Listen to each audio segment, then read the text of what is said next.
With image, do you find there's a great pressure because you're so much in the public eye, no matter what you're doing, whether it's Dollywood or whether it's performing or making records? Do you find that you're consciously thinking all the time of image? Well, you have to, and of course I've always had a very outrageous image, as you know, which I've enjoyed. We love. Yeah, hopefully. But I have a good time with it myself because I love to wear gaudy clothes, flashy things. In fact, I'm dressed down today. I didn't know we were going to have this nice audience, or I would have wore my beaded, my rhinestones. But I think it's important that if you create an image, which I have through the years, that you try to keep that up. I don't like to go out and people say, "Oh, I saw Dolly Parton. She didn't even look like herself." I'd rather them say, "Oh, I saw Dolly Parton and she was so gaudy." It was awful. But you never made any secret of the fact that, you have a range of wigs, for example, and you have dozens of wigs at home. So it must be marvellous just to sort of leave it off and get it done. It's great. Somebody says, well, how long does it take to do your hair? I say, I have no idea. I'm never there. Oh, my God. If I'm having a bad hair day, we'll call Bob. We'll see. But I enjoy the wigs because they're handy for me. My hair won't do what I want it to. And sometimes I'll wear my own hair, especially for photo shoots, but it takes a long time. And I just rather just jump in one and out of another. If I don't like it, just... Depending on the mood, I guess. People say, "Ooh, I like your hair." I said, "Well, I'll let you wear it sometime." How many do you have at home, do you reckon? I have no idea. I always just say as a joke, 365, because I wear a wig about every day of the year.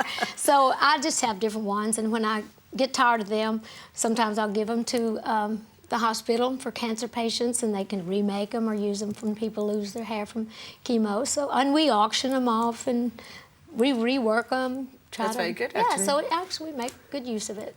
You also don't make any secret of the fact that you like the odd little nip and tuck here, which I'm dying to have, but I haven't got the nerve, and I know I need it. Well, if you got the nerve and you got the money and you got the desire, I think if you got something sagging, dragging, and bagging, you should go get it fixed. If you got the guts, go get your guts sucked, if you need to.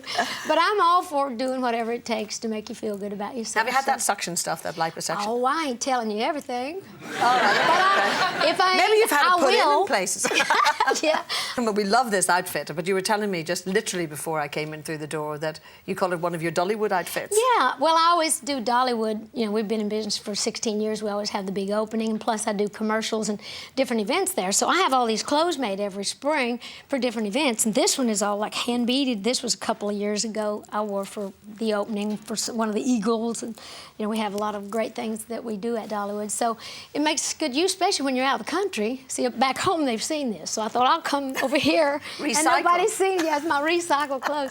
But they're great clothes, and I just love them, so I just have the shoes and everything to match. So. Oh, yes, the shoes are all hand-beaded as well. Yeah, They're terrific. you'll love these. I want a close-up of the shoes. Now, this is very swish, to have shoes That's all hand-beaded. beaded, too, and it's all in line.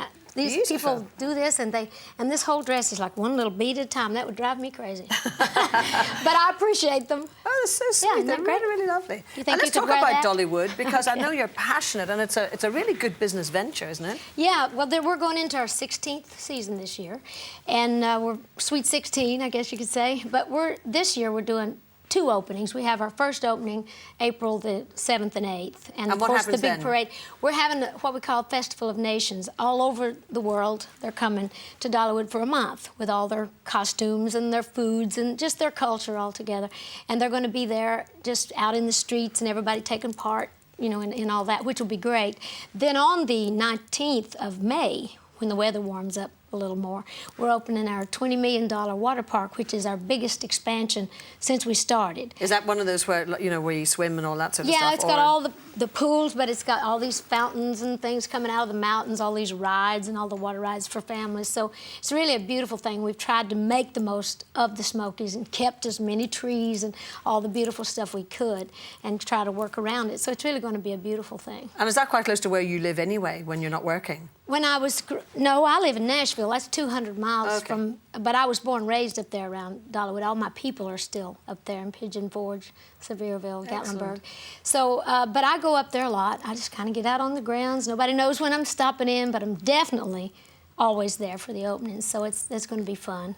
With your work ethic, because I mean, you still, you know, work away, whether it's songwriting and making records, singing, Dollywood, you know, I mean, everything. Do you feel that you get your work ethic from your dad, who I know was although it was a poor background, he was a hard worker? My dad was a very hard worker, and I got my talent, my personality mostly from my mom and my mom's people, because they were all very musical.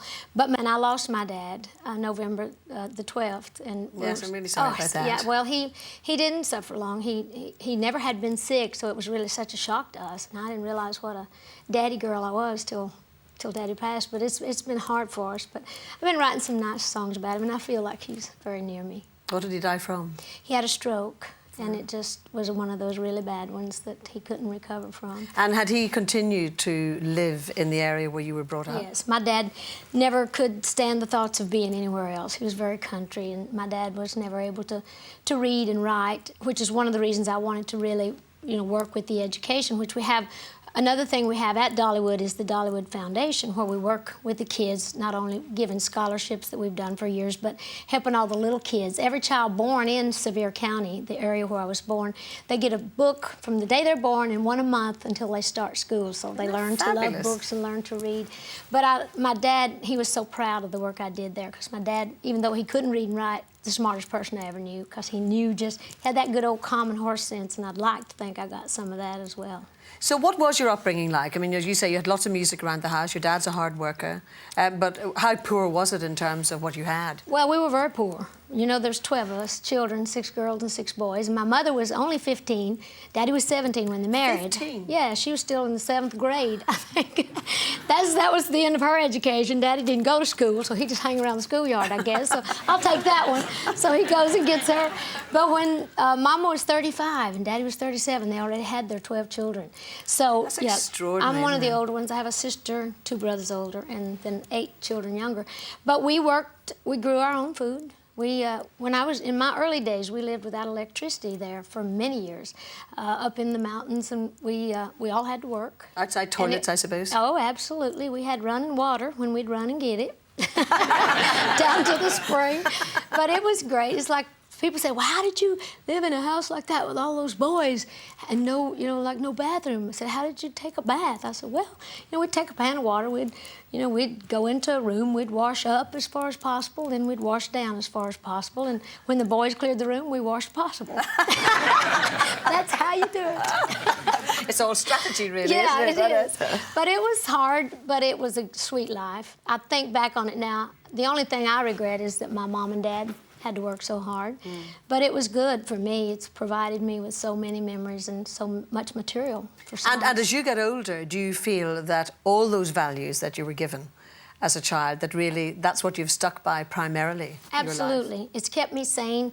I never lost sight of home, never wanted to. I didn't leave the Smoky Mountains and my family because I was ashamed of where I was from or my people.